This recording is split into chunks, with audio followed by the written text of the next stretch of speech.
I hate when it gets right in your face. God, if I had $1 for every time I've heard you say that. Happy Thursday. Hi, Michael. How are you? I'm good. How are you? I can't complain. No one want to hear it anyway, right? Nah. I actually heard one time somebody said when you complain to them, half the people don't care, and the other half are happy that you're having problems. Yeah. I don't know if that's accurate or not, but If they are, I like to think most people are good by nature. I think most people are. yeah, I think everybody has some good in them. Yeah. You know, that's what I think.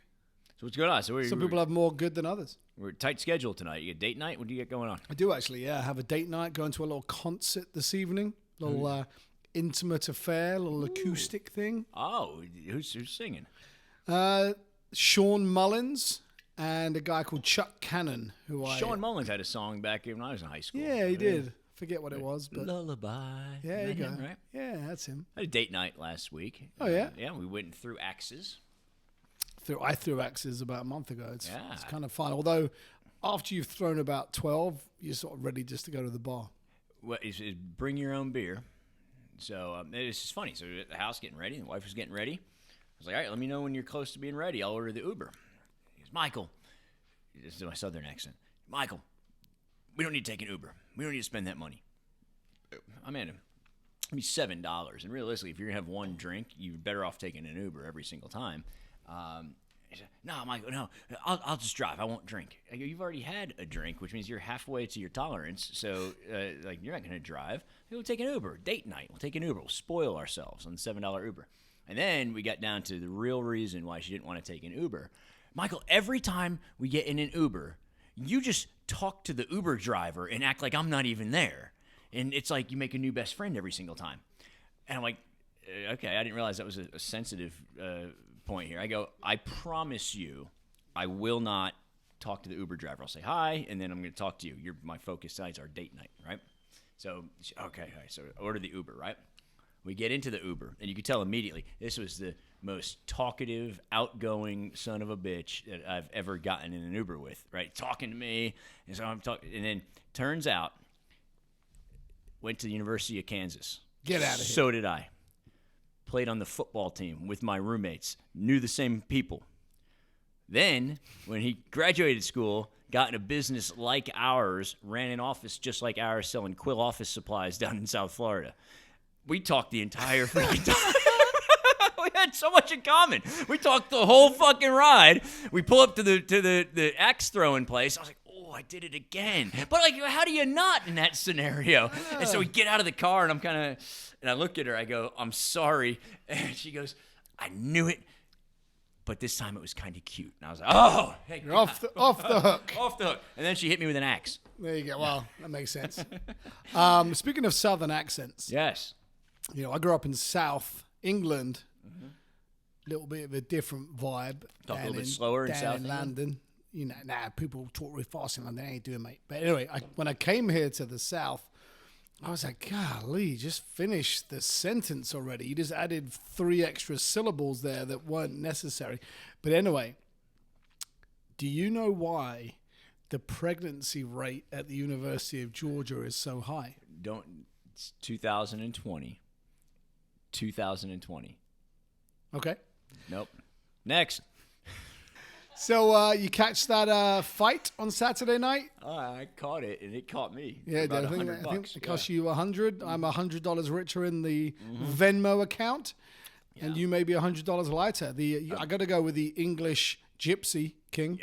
Yeah. I went with the guy who looks like he should kick everybody's ass. Yeah, I think the fact that he was bleeding from his eardrum in round 2 probably didn't help the guy. Can you imagine? I mean, I went down there, so we had 4th of July at my brother's place in Oklahoma last year, right? And my brother's got a trade deal. He runs the Raising Cane's Chicken. He's the general manager, partner at Raising Cane's Chicken in the little town, Yukon, Oklahoma. And he made friends with the guy who owns the inflatable fucking water slide business.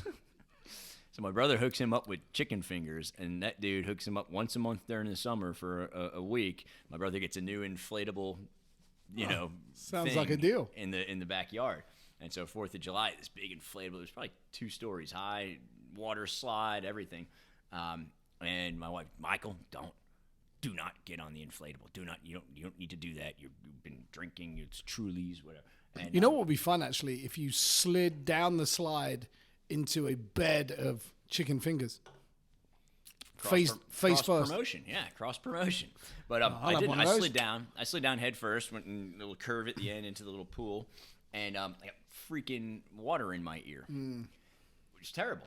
And it was there for 2 weeks. And I had to go to the doctor, and they blasted it out. But that screwed Sorry, what me did you up. say? Screwed up my back. It blasted my ear out. Sorry? What? Blasted out you my say? ear. Yeah.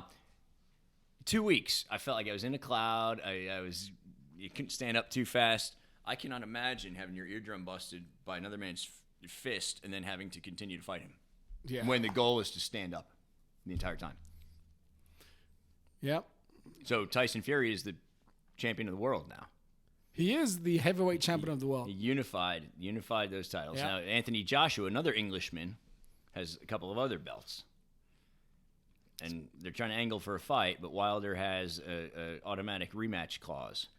And what I read yesterday is that Fury is trying to just pay Wilder a few million to bypass that fight so that he can go and Do the fight big his, one. his fellow Englishmen to unify everything. Yeah. good. You were telling me Wilder blamed his costume on his loss. Yes, yeah, he said his 40-pound costume he wore out to the ring weakened his legs. Well, train harder. Or I thought it was that big or right wear a hand to lighter. your ear that busted your eardrum that screwed you up. But maybe it was either the train costume. harder or wear a lighter costume. Mike Tyson, baddest man on the planet, probably still at 50, whatever he is right now. I saw a video of him at 50, just in a hotel lobby, beast. showing this guy his moves. Tyson used to walk out to the ring with a white hand towel with a hole cut in the middle over his head, and he'd walk out to the ring like that. Tyson would have beat the shit out of Wilder on Saturday night Probably because so. of his costume, Yep. or because he realized he didn't need a damn costume to be the baddest man on the planet. I don't know. Yep. Interesting. So there's been more in the news about politics, Michael. There has. What do we got? I don't keep up with it really. Caucuses and Caucuses, town meetings, debates, bunch of hot air. but tons of hot air, smoke and mirrors, baby, smoke and mirrors. So I did at least get this. So Bernie Sanders, and this is the deal with all of these politicians, right? They have all these cracking ideas. We're going to put all the trash on the moon. We're going to save the planet. We're going to make sure that everybody has a 60-inch TV in their house, right? So they've all got these great ideas, but then when it comes down to how the fuck are you going to do that, they don't. That's where it gets a little bit Dicey. fuzzy. Yeah. You know? Yeah. And so I think from what I gathered, Bernie, he wants the minimum wage for Yes. for everyone, Everybody. $15 an hour. $15 minimum Right. wage. Yep. He wants health care paid for. Yeah. For everyone. Medicare, Medicaid for everybody. Yep. Yes. Couple of other things, maybe everyone's College student loans debts. erased. And Right. Yeah. Oh, sounds great, right? If I'm a broke college grad who's pretty lazy, I'm like, yes, this is my guy, right? Correct. And you're high. And yeah, like, Yeah. this sounds awesome in concept. But then when you actually get down to it, the only way that could physically, possibly, maybe even happen is if the tax rate was 50%. And then the guy who's making minimum wage gets $7.50 $7.50 an hour. at the end of the day. Yeah. It's hilarious. Yeah. It's all. Yeah. I mean, And I think Trump's a maniac as well. So it's not like I have a strong opinion. Yeah. I think And we'll probably I think they're all alienate- Muppets. We may alienate 2 out of our 3 listeners, but whatever. They'll always come back.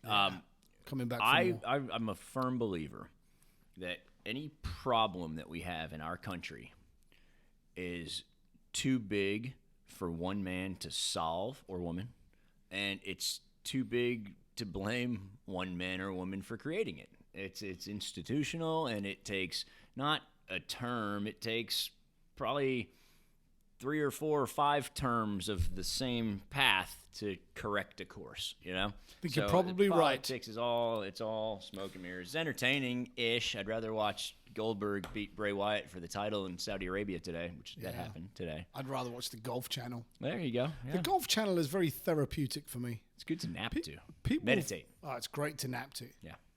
You know, it's nice to look at the green. It is pretty. Yeah, there's some blue there. There's some water on the left. And then you have the dulcet tones of Sir Nick Faldo. Yeah, you can't talk loud. Yeah. Yeah. You know, it's funny because they're in a booth, in the clubhouse, but they're like, They could we're going to go over to number 16 now. Brooks Koepka has a 12-foot putt to tie the lead.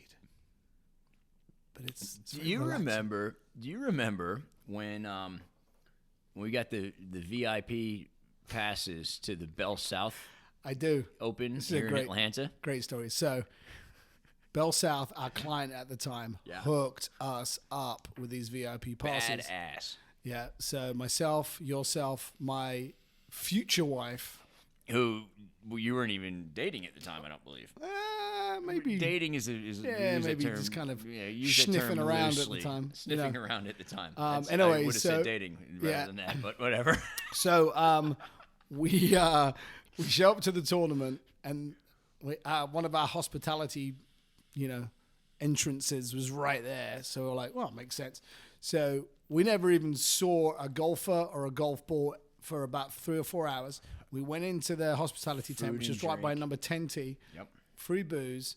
We met some of the Bell South lawyers who were wild, and we had a great time. And then the leaders was Saturday. So the leaders were starting to come and make the turn. So they were on number 9, and we decided at that point it's a good idea. We're at a golf tournament. Let's watch a bit of golf. Let's go watch some golf. So it's Phil Mickelson. Properly lubricated. You probably don't remember this. I remember. I remember. I'm a golfer. I don't remember. Yeah, I don't remember the hole or the lay of the land. I'll tell you who was in the I remember group. what happened. Phil Mickelson. I remember Phil. Jose Maria Olazabal, who'd recently won the Masters. Spanish guy, big at the time. And a guy called Scott McCarron, right? So we stumble out there. Bright lights. It's like walking out of the strip club at 7 a.m. Like, when did I the would lights I would come imagine on? it's something When like did that. I'd imagine it's like, when did the lights come on? Yeah, God turned the lights on. We get up by the green, and obviously, it's they got the little banner thing. Hush, hush, please. Everyone's gonna be dead quiet. And they're on the green. Final group. All of a sudden, Kelly's phone starts going. You got to picture a 2006 ringtone. The old Nokia. It's probably 3,000-4,000 people. Maybe not that many. A couple of thousand people. We're sitting on the grandstand. concourse behind the like on top of the grandstand, which it was there maybe 25 rows, and then it's the green, and we're on the So the golfers stop what they're doing. It's so loud because it's so quiet. They stop what they're doing. They're like looking over like, what the fuck? And then the crowd started getting angry at Kelly. She's meanwhile trying to find her phone in a bag. Can't find it. So it keeps going. And then a lady up in the grandstand goes, get her out of here. Right? And so what did my wife do? She sat down on her bag, so to muffle the sound. Yeah, to muffle. So you got a group like it starts going off, and people just little by little. I was standing with her, little by little to start like moving away from her. So now it's like she's gonna break dance in front of everybody, but instead it's her phone, and she's panicking. Yeah. So she just puts the bag on the ground and sits on it. Drunk logic. And then we got kicked out. Then we came back in. Of course we did. We always come back in. We always make a comeback. And we took a golf cart. Borrowed a golf cart. Borrowed a golf cart. Yeah. Because we wanted to go to it was like a tree house. What was it? Where was that place that we went to? It was up above one of the holes. It was like above the fairway. I think it was like a camera stand. Yeah, and so we ended up tree up there. House. It was like a tree house. So yeah. So we went in little wooden windows, and so we went up there, had a couple of drinks up there. I think then we got kicked out again. Yeah. And then I think we got kicked out permanently that time. Yeah, but, that was it. The second time was we were ready to go anyway. It was not 3 strikes you're out. We were ready to go before we went out to watch golf. So That was great. I forgot about That wasn't as a relaxing experience as my reclining initial on point the couch of, and watching the beautiful HD TV. I'm not a golf guy. I'll go golfing with Ed. I won't touch a club. I'll drive the cart. Very good listen at to some driving. Music. I'm good at driving. I'm learning the rules You can too. pull- because you can for pull a the while I would brewskis. just drive right onto the green, and that's not allowed. Beer's cold. Make a run back for a refill. Make sure our music, get the music. playlist is on point. We got in trouble not too long ago because we had music, right? It was where were we when the guy had a problem with me playing music on my phone because it's so loud. I tell you, the Probably iPhone Capital speakers. City Club. There's a lot of people there that have problems. With No, remember that guy was a jerk. Remember that? He was the younger guy who was probably playing on his uncle's friggin' membership. Such a cock. Like, come on, man. I blanked him out, but yeah, I do remember him being a get out of here. dick bag. Yep. So, Yeah. Anyway, there you go. Michael, I'm going to love you and leave you. hey, that's fine. Stay tuned because the second half of episode 10, we made it to 10. Wow. It's like Double digits. Yeah, we're almost a decade teenagers. old. Yeah. Second half, Ed, of episode 10 is a call-in. We're experimenting with technology, and ultimately the biggest experiment, the biggest gamble that's about to happen is we're about to put Old Man Worcester on the air. So we're either going to win big or lose big. yeah, Either way, it'll be, if you remember the story about the man pissing down his leg in Captain Morgan pose, joining us live. Can't next. wait. Me neither. I can't. It's only funny because it's true, Indeed. All right. Johnny Worcester. All right. So I met John when I was 23 years old, and he was an old man of 45, I think. Is that right? How old are you now? 44 now, so close. So close, yeah. So I was 23. I'm 39. Yeah. So I was 23. He was 45, and John and I were we were both doing entry level outside sales, and John, he very very quiet. In a previous life, he'd been a male nurse, or is that a male purse? I don't know. Brotherhood of the White Shoe. Brotherhood of the White Shoe. And so John had been a male nurse when I met him, and now we're doing outside sales, business to business, slinging some office supplies. And he was quiet, and the guy who was responsible for John, our buddy Pedro, it was out of town. He says, "Hey Mike, I need you to do me a favor. Can you look after the new guy, John? Make sure he's getting what he needs, while I'm out of town this week." And I said, "Sure." And we whatever, hang out at the office or whatever. And then one night I get back from the field, back from doing sales and shit, and I walk in, and there's John, the quiet former male nurse, new guy, and he's wearing an Irish kilt. It was St. Patrick's Day, and he's now got a skirt on. And I call Pedro. I go, "Hey, you might have a problem." He goes, "What's the problem?" I go, "The new guy's wearing a dress in the office right now. I think it's a little weird." And little did I know that the guy with the dress on was going to end up being one of my heroes in life. And I told you the story about when he cemented his legacy on that little canoe trip down in Noel, Missouri, Northwest Arkansas, the Eagle, Northwest Arkansas's classic rock station. But that's Johnny. So what's going on, Johnny? How are you? Well, the correct term is the best classic rock in Northwest Arkansas, which we all know is top tier in the country. If it's not there, where could it be? So to help pass the time, we always look for additional games to play. One of our recent ones we've come up with is taking my daughter's artwork and rearranging. She's in kindergarten. Mike, I'm sure you have, your kids, they're always constantly, they just bring home a deluge of materials home from school every day, right? Yep. So my daughter started bringing home various pieces of artwork, and they're working on basic shapes and basic letters. And my kid is half-breed Chinese, so she's clearly well more advanced than the other kids at school. So, Johnny, you say your daughter is half-breed Chinese. So when how did you refer to yourself when you're meeting your beautiful wife Joling's family in regards to your eyeballs? Well, when you see the wedding pictures, it's like playing Where's Waldo, except where's the round eye? The round eye. Yep. So, what I've done is to help pass the time when work flows down, is to take my daughter's artwork, rearrange the shapes into a different form, and see if the other players can guess what the original form was. So this one, the All right. clue for this one is it's an animal. Okay, this is an animal. The clue is under the sea. Under the sea. It's a crab. Well, you haven't seen the picture yet. So I've rearranged the shapes. So all the kids watching at home, Pull a chair up. I'm gonna need help here. Pull a chair up, Michelle, so you can see this too. yeah, All right. you need to be in on this. All right. All right, ready? Here we go.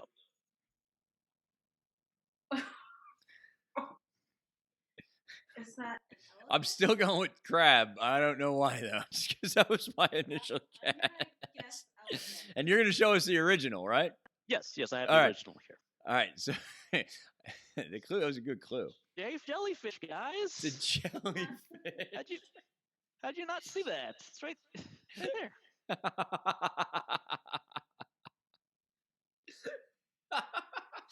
This is like a real deal. All right, now I get it now. I get it now. All right, I can't take too much of what you say into account. I got to go with my eyeballs. Exactly. All right. My round eyes. I got to use the old round eyes. So what else is going on in Hot Atlanta these days? Oh, that's my only shot. I only get one shot, and I fucked it up. That's the one we've got. Well, if we can take a quick, give me 5 seconds. I got one more. Let me go grab. All right, go get it. Go get it. I'll talk about the weather in Atlanta. All right, so in Atlanta today, it's fucking cold, but it's sunny, and I promise you, I would rather have the sun than anything else. Rain messes me up. It makes me sad. It makes me slow. I would have never made it in Seattle. I would have never made it in a lot of these movies that they show now where it's all dark and gloomy. Not my jam. I could never have been the Crow. Can't rain all the time. It rained all the time in that damn movie, and I wouldn't have made it. I could not have been the Crow. But the sun is shining. Spring is springing, and we're ready to go. All right. He's back. So this one is a touch more complex. Okay. All right. Good. This is 2 pieces of artwork combined into one. So again, I've rearranged the shapes in these 2 pieces of artwork. So you have to guess what these 2 original things were. All right. All right. Clue is fictional physician. Dr. Quinn, medicine woman. Well, you haven't seen it yet. You got to wait. I know. I was wrong the first time. I know.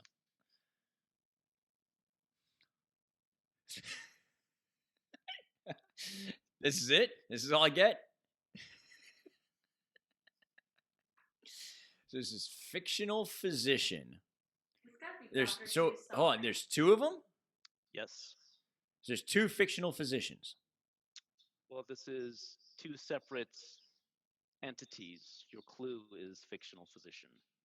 It's gotta be Dr. Seuss something, but I don't know what from Dr. Seuss. All right, so Michelle says Dr. Seuss. She says something Dr. Seuss. Maybe Lorax. I feel like that if you flip the penis thing over, then it would look like almost like a cartoonish nose.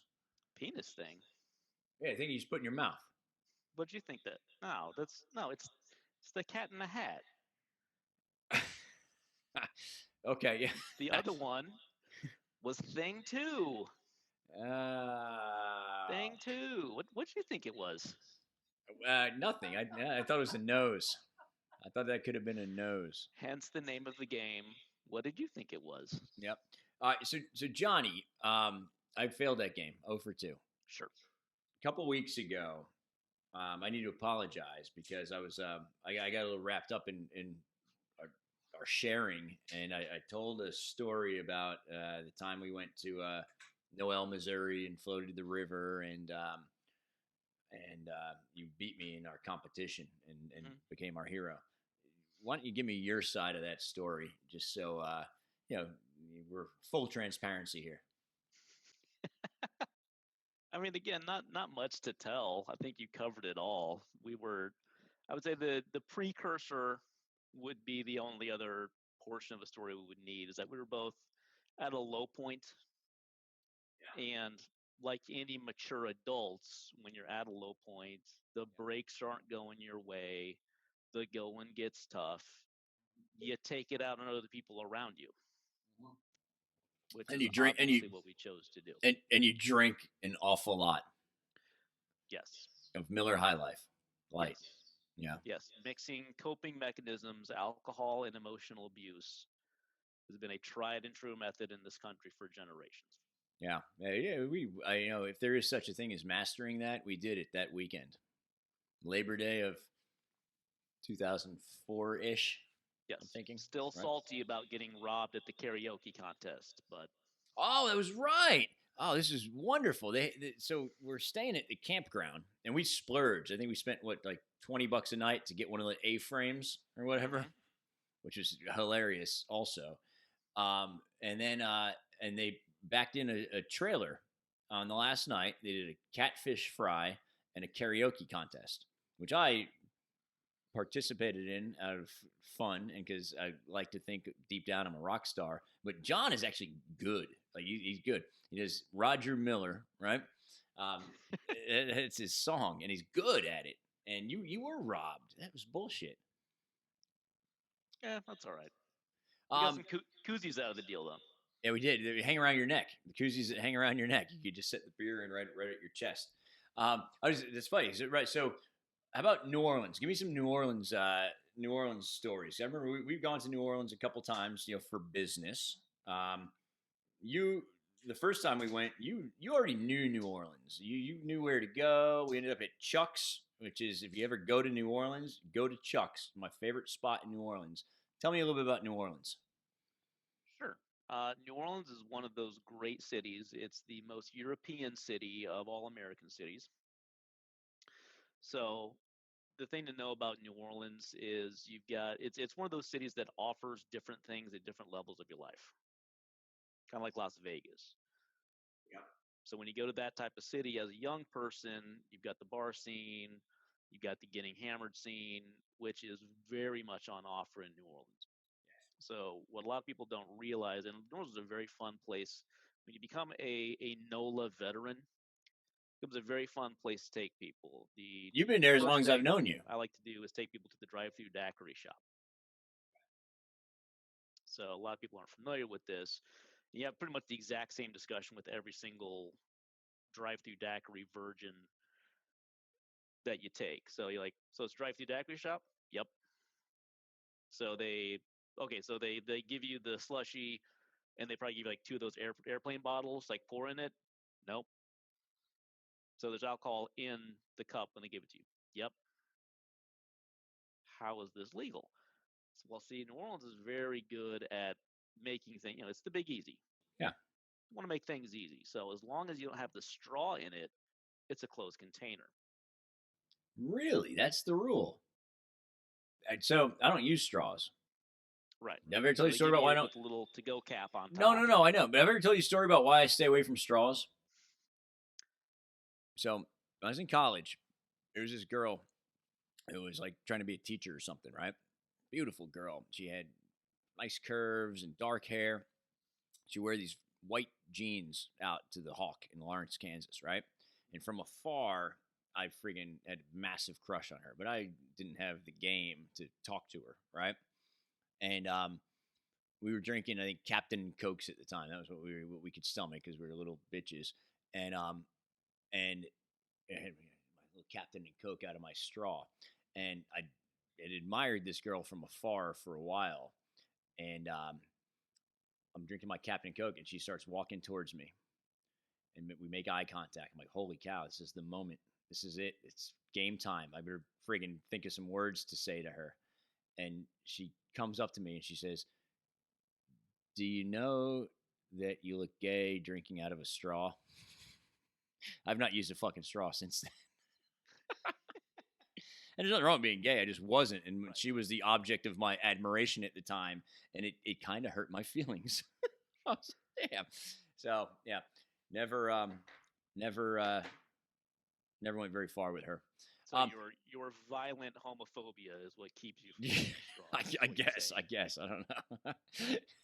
No, it was the fact that she thought I didn't have any interest in her, and I could not communicate in enough words that no, I actually am very interested. Actually, I did have one other conversation with her. And this is almost even worse. So my buddies worked the door at that same bar that we were at, right? I never worked at a bar. For all the time I've spent in bars, I've never worked at a bar. But my buddies worked the door. And in college town, especially back in the 90s, early 2000s, fake IDs were very prevalent. Everyone had them because it didn't take much to make a fake ID.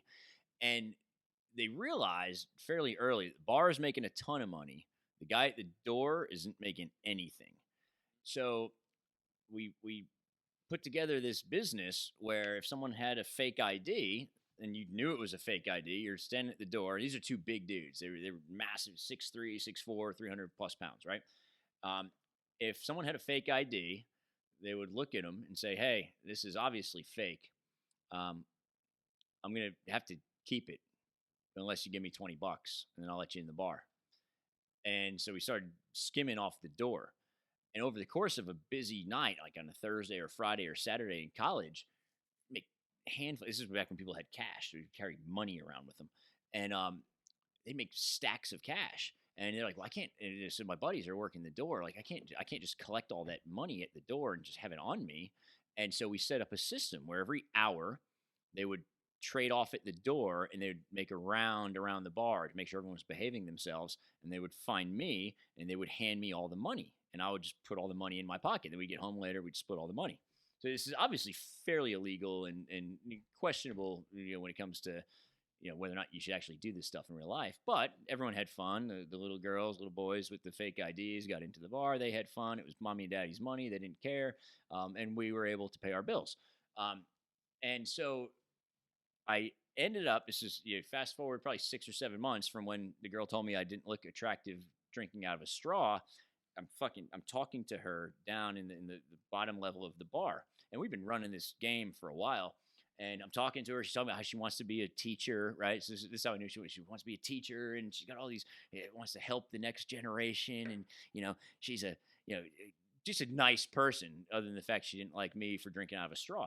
And I'm standing there, we're talking, we're having a great time. My buddy is making his rounds, walks up to me as I'm talking to her, hands me a stack of cash about this big. I take it and I put it in my pocket, and he keeps on going because at this point I'm numb to it. I'm like, there's nothing wrong with this. This is normal. This is what we do. And she stops talking, middle of conversation, looks at me and like turns white. She's like petrified. And she goes, "Was that just a drug deal? What just happened?" I go, no, that wasn't a drug deal. But then I started to explain to her what it was, and it was almost worse than a drug deal. And I was like, damn. So that was strike 2. And apparently in life, you don't necessarily get 3 strikes because that was the last time I ever spoke to her. So, oh well, what could have been? She could be a guest on our podcast with all 3 listeners right now. the Where Are They Now episode? Yeah. Like, this is your life. So I would say I've got a great New Orleans story, and then finish with the darkest joke ever, which I believe I've already told you. So just to set the record straight, I just cut Ed off because he was about to tell a very inappropriate joke that doesn't fly in this day and age. Just so you know where we're standing right now, 2020. I mean, you can edit this out in post. That's fine. It'll be fine. Well, you know what we'll do? We'll record it. So let's talk about New Orleans. Then we'll have the joke, and someone's gonna have to like sign a waiver, and then we'll just send it to them just on the low. Yep, I love it. Okay, we can put a waiver together, right? Yeah. So let's talk New Orleans story. Hit me. It'll be an extra for the Patreon supporters, right? Yeah, right. Exactly. Yes. Yeah, the VIP membership. You pay $3.99. We'll send you that. Right. So, my wife and I are walking down the street in New Orleans, and it's just stultifyingly hot. The only way that the swampy South gets when you get in your car in the morning, it's like it's been raining in your car overnight. It smells like trash. Yeah, definitely. Yeah. I mean, New Orleans is essentially just getting drunk in a dumpster when you go down there. So as we're walking down the street, we see this, we presume homeless woman, because also warmer climates tend to draw a lot of homeless people. And this woman is so dirty. She's shiny, Oh, just debilitatingly dirty. And she's enormously, hugely, enormously fat, morbidly obese, would be morbidly. the medical term for this. Yeah, well, you're immersed. Yeah. And she's sitting on the curb and she's eating a slice of watermelon. Now, I know most of us have had a slice of watermelon in the past, 4th of July, hanging out with the family, like the little, like you go through the buffet and you get the little triangle piece. Like, no, that's not what we're talking about here. Like, she's got a full, like, blue ribbon state fair melon, like split in half, and she's just plowing into it with her face like a pig in slop, right? Yeah, I can picture it. Every couple of moments, she comes up for air, and she's got seeds stuck to her face. This is the days before seedless melons as we know them now. Oh, yeah, evolution. And she's just horking into this thing, and just this melon juice, all just the front of her is just slick with melon juice on her enormous breasts. And she's sitting on the curb, so her elbows are kind of propped up On her on knees. her knees. Yeah. And her moo is exposing what lies beneath. Oh. And the promised my land. wife notices that she apparently forgot to put her panties on that morning. And I can only imagine the circus tent size panties this woman would normally wear. So I, can't help but mention, "Excuse me, ma'am, did you forget something there?" And she goes, "Oh, no, baby. That keeps the flies off my melon." That's essentially what you'll experience every time you go to New Orleans. You essentially just told Better the dirtiest joke ever and told the New Orleans story both at the same time. I don't know what's left to put out there. So I had a similar experience in Indian Springs back in the day. Johnny, it's an honor and it's a pleasure as always. Thanks for joining us. Thanks for being a regular listener to all of the ridiculous shit we put out there. And what does Eddie always say? It's only funny because it's true, except for that last story. I love you, buddy. love you too. Look forward to being on episode 100.